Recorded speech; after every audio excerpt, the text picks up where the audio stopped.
학장님은 작년에 그 삼국유사 대사전도 발간을 하시고, 그 삼국유사 아마 대사전이 국내 처음이죠? 네, 뭐 그런 줄 알고 있습니다. 예, 그 전체 쪽수는 총 얼마쯤 됩니까? 700쪽. 700쪽 분량이다. 그러면 그 700쪽 분량 속에 삼국유사에 그 수록되어 있는 여러 단어들이 전부 해석이 다 되어 있겠군요. 다라고 볼 수는 없지만 중요한 그 핵심어랄까, 그 주제어 중심으로 정리가 됐다고 보면 되겠습니다. 이런 스님이 출간하신 삼국유사는 그러니까 13세기 작품이지 않습니까? 네, 그렇습니다. 그런데 모두 이제 약 200편 그에 달하는 그러한 여러 장르의 이야기들이 있는데, 보편적으로 저희들이 볼 때는 그 내용 자체가 한국의 최초의 설화 양식으로 표현되어 있다, 이렇게들 학자들 간에 얘기하고, 저도 역시 설화를 전공했기 때문에 우리나라 국내 최초로 설화학자가 아니겠나 그런 생각을 해봅니다. 그 중에서 그 설화 중에서는 아주 그 다양화되어 있는 부분도 있지만은 그 변이되어 있고 또 은유되어 있는 게 상당히 많아서 그 일반 독자들이 들으면은 이게 마치 진실처럼 이야기해 주기 때문에 참 어려움을 겪는다는 것이죠.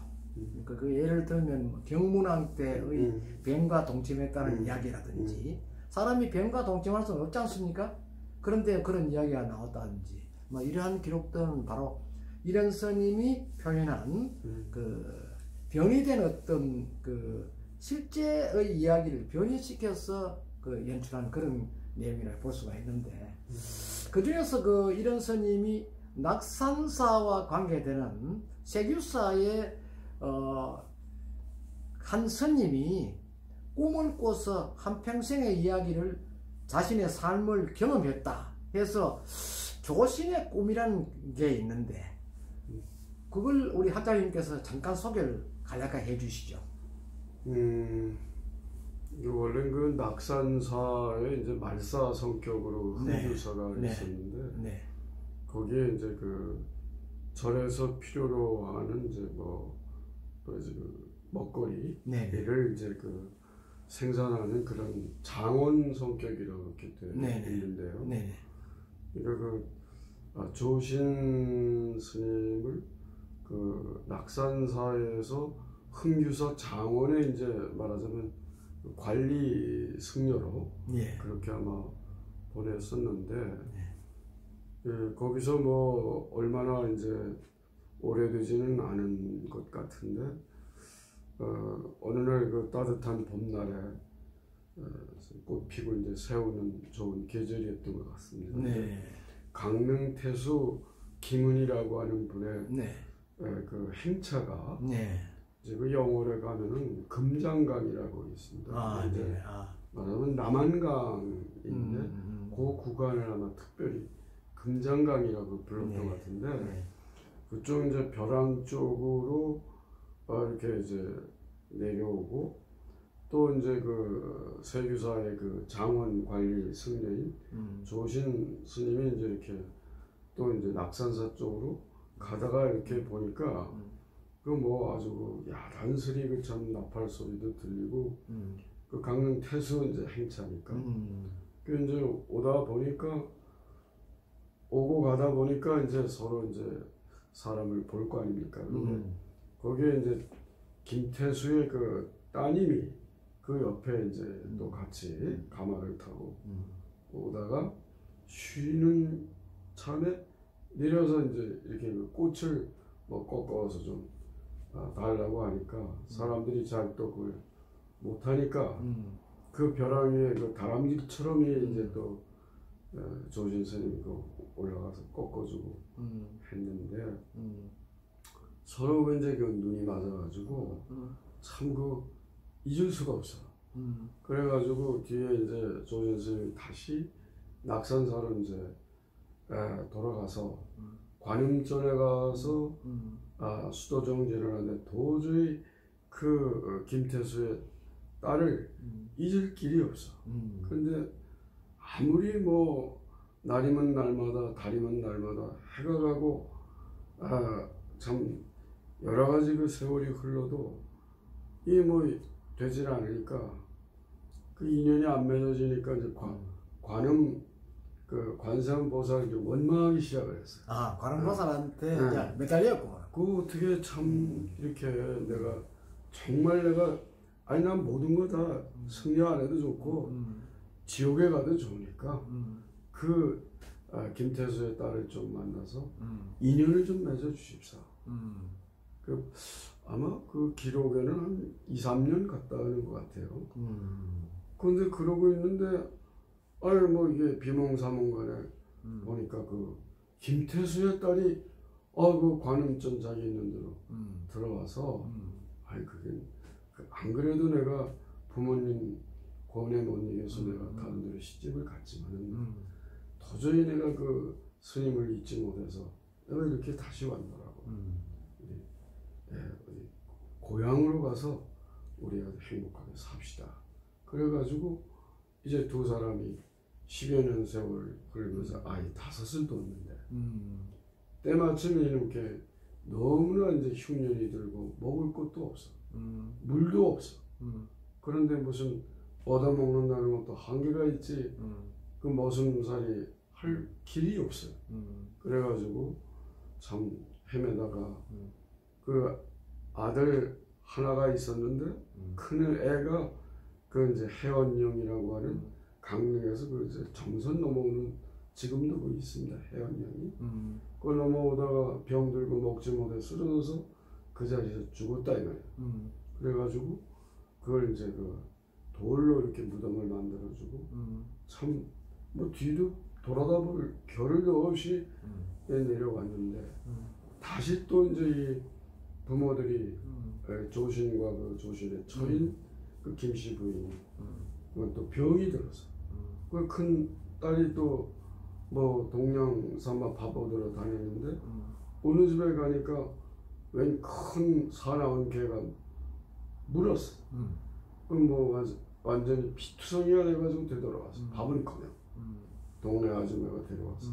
그래가지고 정말로 이 김씨 부인이 도저히 이래가지고는 이거는 뭐 삶의 생존 여부가 참 염려되니까 자 이제 우리 이제까지 살아온 것으로 참 우리는 없었지만은 행복했다.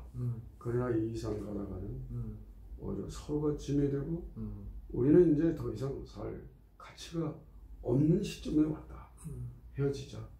그래서 둘씩 데리고 이제 헤어지는데 정말로 참 절절한 그 아픔을 겪으면서 정말 땅을 치고 가슴을 치고 하늘을 원망하고 부처님을 원망하다 깼다 이 말이야. 예. 깨보니까 이 꿈인데 가물가물 눈에 보이니까 천록이 흘러내는데 그 위로 관세음 보살께서 뭐 아시고 그런지 안 그런지 이게 아주 그 미소 띤 얼굴로 아주 측은하다는 듯이 참 참여합니다. 참여합니다. 다시는 제가 그런 헛된 꿈에 참 그 인생의 부귀영화가 희로애락이라는 게 얼마나 참 허망한 무상한 참 인생인가를 알게 됐습니다.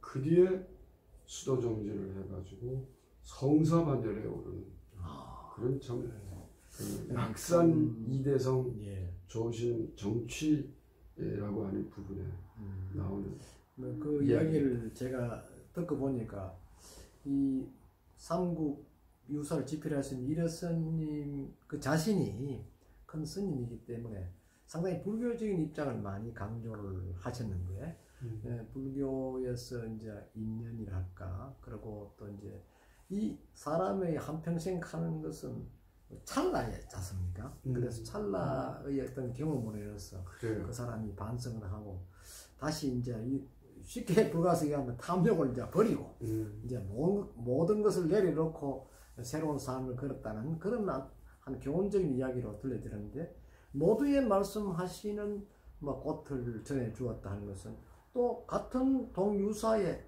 그 수로 부인에서 나오는 헌화가 이야기하고 거의 유사한 그런 점이 있네요. 그래요. 너무 비슷하고 그 이제 그 아시는 바와 같이 삼국유사 낙산 이대성 정치 조신 쪽 끝에 가 보면 이련 선사께서 그 내용에 대한 본인의 감회를 이제 한시로 적은 게 있는데 간단하게 이제 한두 구절 말씀을 드리면 즐겁고 행복했던 시절은 그냥 덧없이 사라지고 그 곱던 그대의 얼굴은 창백한 좀 주름살만 남았고요. 어찌 솥에 앉힌 좁쌀밥이 익기를 기다리랴. 인생이 참 한순간의 꿈이었다는 것을 이제 알게 되었노라. 지금 학장님께서 말씀하신 그 귀절이 제가 얼마 전에 인각사에 가서 그 입구에 있는 돌 비석에 새겨놓은 글로 제가 이해를 그게 시비가 그래서 저도 그걸 보고 그 인생 어떤 측면에 이제 인생이 아주 앞에서도 말씀드린 바와 같이 하나의 찰나와 같은 순간 일장춘몽이라 하는 그걸 의미한 것인데 또 이와 같은 어떤 인연적인 입장에서는 또 그 김연가모란 귀절도 나오지 않습니까? 비록 그 당사자는 호랑인데 사람을 사랑하게 되었고 그럼으로 인해서 그 사람을 구해주었다는 그런 이야기인데 결론적으로 그것은 병원적으로 말씀을 하자면 어떤 의미를 부여할 수 있습니까? 글쎄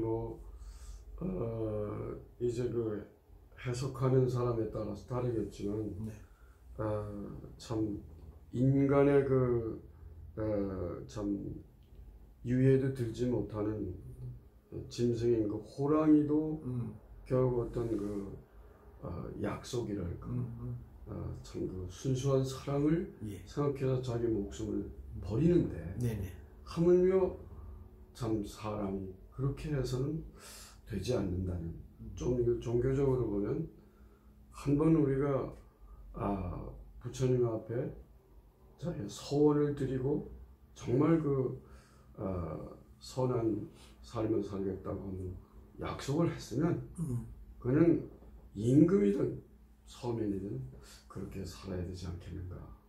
진리 앞에는 누구나 평등하고 그 진리에 대한 그 서원을 끝까지 추구하는 것이 옳다. 그렇게도 볼 수 있지 않을까. 오늘 주로 인연적으로 이야기를 나눠보도록 하겠습니다. 분황사에는 솔그라는 그런 훌륭한 화가도 있었지만 분황사에 천수천안 11명 관자재 보살이 조성되어 있었는데 그때 마침 희명이라는 여인의 딸이 갑자기 태어날 때는 두 눈이 밝았는데 갑자기 두 눈을 잃었다. 그래서 그 관자재 보살에게 가서 기도를 하고 또 노래를 지어서 부르니까 결국 그 딸이 눈을 뜨게 됐다 하는 그런 내용이 있고 이것이 이제 그 삼국유사의 향가 14수 중에서 하나에 포함된다는 이야기를 했는데 거기에서 얻어가는 그 의미는 무엇이라고 학장님은 생각하십니까? 글쎄요, 아주 나보다도 더 설화에 밝으신 김 박사께서 또 여러 가지 더 좋은 해석을 하실 수 있을 건데요.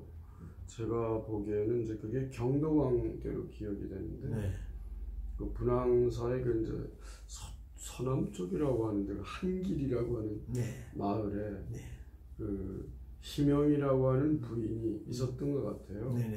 근데 그 이름 자체가 발할 희자 밝은 영자 아닙니까? 맞습니다. 그러니까 이미 그 희명이라고 하는 부인의 이름이 나오는 것은 그 아이가 눈먼 아이가 눈이 먼 시점 이후로 아마 그런 어떤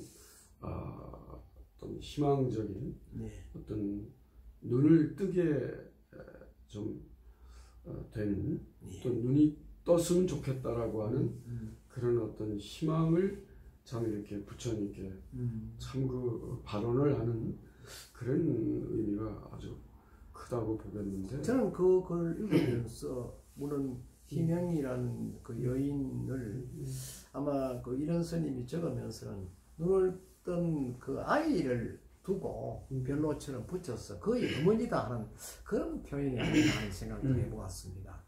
근데 그 분의 이야기하고 솔그의 소나무 그림과의 관계를 연계시킬 수 있다면 어떤 말씀을 드릴 수가 있을까요? 글쎄요, 비록 그림이지만 이제 진짜인 줄 알고 이제 새들이 그렇죠. 날아와 앉다가 네. 결국 이제 아닌 것을 알고 돌아가는 거 아닙니까? 네. 글쎄요, 그게 희명 부인이 본인이 해가지고는 이게 안 되는 거야. 그러니까 아무래도 이제 새도 어떤 감각적으로 자기 눈으로서 그게 물론 뭐 이야기는 두 편이 서로 다른 이야기입니다만 어떤 측면에서 그분이 그리면서 그런 느낌을 가졌다면 아마 그 서로 간에 그 공통점이 있을 것이다 말입니다. 그래서 새도 소나무를 보고 아마 그걸 발견 못했는데 그게 희명이라는 아이는 그 눈이 완전히 어두운데도 눈을 떴다. 한데 어떤 상관관계가 있지 않나 그런 생각이 들었습니다. 그림이라고 하는 것이 문자 이전에 이제 문자의 발달 단계를 보면 그림 문자에서부터 이제 시작이 되는 건데 그렇습니다. 그림이 이제 그리다. 우리 이제 흔히 얘기하는 뭐 그리움 이런 건데 정말 그 그리움이 정성이 지극하면 그게 이제 뭔가 사물을 움직이는 그런 힘이 그런 에너지가 있다고 볼 수 있다면 그 희명 부인의 아이로 하여금 그런 참 천수 관음전에 정말 간절한 믿음을 이렇게 참 말로 할 수 없는 것을 좀 더 넘어서 노래로 부르고 정말 간절하게 그런 그 그리움을 그런 어떤 어두운 그 좀 자신의 어떤 그 몸에 그런 광명을 참 절절하게 좀 뭔가 추구하는 그런 어머니와 아들의 그러한 그 어떤 정성이 바로 이렇게 눈을 뜨게 하는 그것이 아마 그 이런 스님 저자 이런 스님의 하나의 바람이 아니었나 그런 생각을 또 할 수가 있고 또 하나 삼육유사 마지막 편 효선편에 보면 대성 2세 부모 효라는 부분이 나옵니다. 그래요. 나오는데 대성이 전생에는 아주 못 살고 후생에는 그 김문양이라는 그 대상의 아들로 태어났다. 손에는 대성이라는 그 이름을 적혀져 있었다. 막 이런 기록이 있습니다. 그리고 전생과 후생을 살았다는 것은 결국 그 환생한 존재다 이런 의미를 할 수가 있거든요. 그 이제 이런 스님은 환생론을 강력히 주장하였던 분이고 그 앞전에 그 경산 출신인 원효성사도 그 환생론을 강력히 주장하는 분이지 않습니까? 그래서 환생론적 입장에서 아마 이 한 편을 소개하지 않았나 하고 그 내용에도 보면 그 자세한 것은 이것이 맞는지 저것이 맞는지 자세한 것은 나도 모르겠다 이런 기록이 있습니다. 그런데 김대성 선생이 처음에는 그 토암산 중턱에 있는 석불산을 창건하고 두 번째는 그 경덕왕의 요청에 의해서 불국사를 중창하지 않습니까? 그래서 이제 전생의 어머니, 후생의 어머니에 대한 효를 이제 상징화하는데 석불사를 창건하는 데는 자기 개인 돈으로 했거든요. 하는데 그 불국사를 중창하면서 그 현생의 어머니를 위한 그 사찰을 중창했다 하는 그런 기록이 있는데 그 당시 관리로서 또 경덕왕의 그 요청에 의해서 불국사를 중창하면서 어찌 자기의 현생의 어머니를 생각하면서 그렇게 지었다는 기록을 할 수 있을까요? 글쎄 전생이나 후생이나 효선이라고 하는 그 효선편에 나오는데 네. 이 효행과 선행이 인간의 그 행위 규범의 가장 그 참 큰 지고지순한 가치로 행위 규범으로 아마 그렇게 생각을 하셨던 것 같은데, 그 당시에 아시는 바와 같이 그 경덕왕 시대가 굉장히 좀 정치적으로 불안정하고 여러 가지 좀 밀란의 조짐도 있었고 여러 가지가 어려움이 많이 있었고. 경덕왕인데 원래는 자식이 오랫동안 없었다가 이게 딸처럼 생긴 아들을 갖다 해공을 했죠. 근데 그게 원래는 적자가 아닙니다. 경덕왕이 둘째 왕손이었는데, 그러니까 그런 어려운 참 정치 상황에서 이것을 어떻게 하면 좀 잘 좀 이렇게 할 수 있을까. 그러니까 그런 어떤 부처님을 귀하는 그런 불법이랄까? 하여튼 그런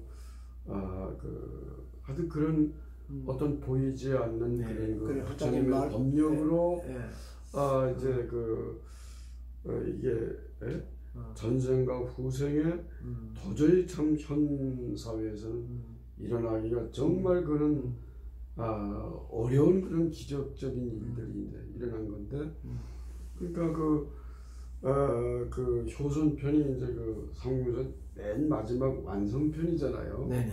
그러니까 이게 이제 오늘날로 와가지고는 시작은 어떤 개인의 그 어머니 이제 전생의 어머니 경조 부인을 위해서 이제 아까 말씀했던 이제 오늘날 석굴암에 전신에 이제 석굴사를 이제 그걸 또 짓고 또 뒤에 이제 이제 현생의 부모를 위해서 이제 불국사를 이제 조성하는 그런 참 엄청난 말하자면 불사를 이제 그분의 일으켰죠. 업적이라 할까. 그분이 이루는 성과는 대단하였지만은 그분이 이제 현생의 어머니를 위해서 지었다는 그러한 저자 이련선님의 표현은 조금 지나친 감이 있지 않나 이런 생각을 하게 되고, 처음 이제 석불사를 창건할 당시도 당시 김문량의 아들로 태어나서 경주 서림 쪽에 사냥을 나갔지 않습니까? 나가서 곰을 한 마리 잡았는데 자기가 곰을 잡아가지고 주막집 앞에 놔두고 들어가 술을 먹고 있는데 잠시 꿈을 꿨는데 곰이 나타나서 나는 너를 해치지 않았는데 너는 와 나를 죽였느냐? 내가 다시 환생해서 너를 잡아먹겠다. 이렇게 이야기를 하니까 환생의 경험이 있는 김대성 입장에서 놀랄 수밖에 없었다는 것이죠. 그래서 그럼 내가 어떻게 하면 되겠나 하니까 결국은 절을 지어서 나의 영생을 빌어달라. 그러면 내가 용서하겠다는 그런 제안이 있지 않습니까? 그래서 창건한 게 이제 장수사인데, 장수사를 주고 그 다음 한 것이 이제 고정 스님을 두 사람을 배치했다 하는 그런 기록이 있고, 뒤에 와서 그 경험으로 석불사를 창건했다 하는 그런 기록이 있는데, 앞전에 그 장수사를 창건하면서도 전생의 어머니를 생각할 수가 있었을 터인데 어떻게 석불사하고 이렇게 엄밀히 따지면 절을 3개나 창건했지 않습니까? 그런 표현을 하게 되었는지. 그러니까 아마 김대성 선생이 깜짝 놀란 것은 그 곰이 제안했던 이야기 중에서 가장 겁이 났던 것이 환생이라는 이야기가 있다는 것이죠. 그래 환생을 한 번 더 강조했다는 그런 측면을 찾아볼 수 있는 것이죠. 예. 이제 말하자면 경덕왕 시대의 혼탁했던 정치 사회적인 상황을 그런 어떤 불려에 따라서 어떤 서원을 드리는 그런 어떤 힘을 가지고 특히 그것이 이제 효행이랄까 선행이랄까 이런 이제 흔히 말하는 이제 효치라고도 하고, 이게 이제 효도함으로써 임금이 이제 또 귀족에 있는 사람들이 그런 본을 보임으로써 다른 사람들이 그걸 따라오게 하는. 네네. 그래서 그 좀 힘든 정치 상황을 뛰어넘는. 그런 건 이제 역대 제왕들에게서 제법 있었습니다. 알겠습니다. 말하자면 그 조선 왕조 때 뭐 연산군이라든가 광해군들이 다 그 어머니에 대한 그 네, 그렇죠. 그 참 효도를 제대로 못해가지고 결국은 임금도 못하고 쫓겨나는 사례가 있잖아요. 네, 그렇습니다. 그게 이제 최고의 가치가 효행이라 이게. 그렇죠. 네? 효행인데 그때 당시에도 아마 그런 이데올로기적인 효치의 아마 영향은 좀 있었지 않았을까. 그렇다면은 저자인 그 이런 스님의 그 개인적 요인은 어떤 게 있었느냐. 그래서 자리를 잠깐 옮겨서 이런 스님이 걸어온 길을 다시 우리 학장님께 한번 그 논의하고 이야기하고 좀 대중들에게 폭넓게 알리는 그런 시간 잠깐 갖겠습니다. 여기는 제 1부는 여기서 마치겠습니다. 아유, 감사합니다. 수고하셨습니다.